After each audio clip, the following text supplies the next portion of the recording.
Okay, this is part 2 on the knowledge of God. Of course, I had to do 2 parts. Here's why. Because as we grow in our knowledge of God, we begin to love Him more and more. The Lord gave me this analogy of the way that it is when we first become a believer. He said it was like we were a bride who'd been bought with a price, like with a dowry, so an arranged marriage. We were a bride who'd been introduced to a bridegroom who'd paid a very high price for her. And so we were indebted to him. And so in a way, we loved him. But we didn't know him, and we didn't have experience or intimacy with him. We just felt very indebted to what he had done. And as believers, that's how we come into the faith.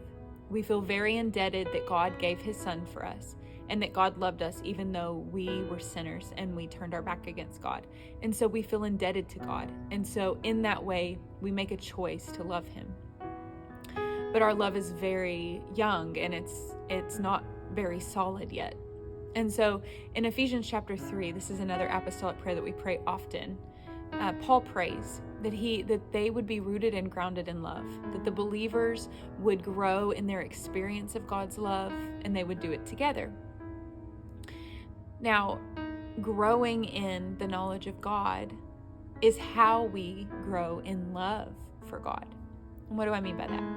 So just as the arranged marriage bride felt indebted, and that's why she loved it first, over time, she begins to see that her groom is kind, and he's gentle, and he's good with children, and he's good with her children, and he's careful with her heart. She sees that he makes choices that are for her good, and never to harm her, but only to bless her and honor her. And over time, her love changes from just being indebted to someone to really loving him with all of her heart, with all of her soul, with all of her mind, with all of her strength.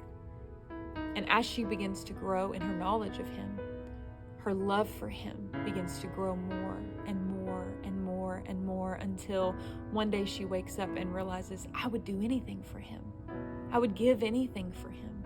I would go anywhere for him. I would stay anywhere for him. And it's the same way with us with the Lord. As we grow in our knowledge of God, our love for him increases more and more by the Spirit.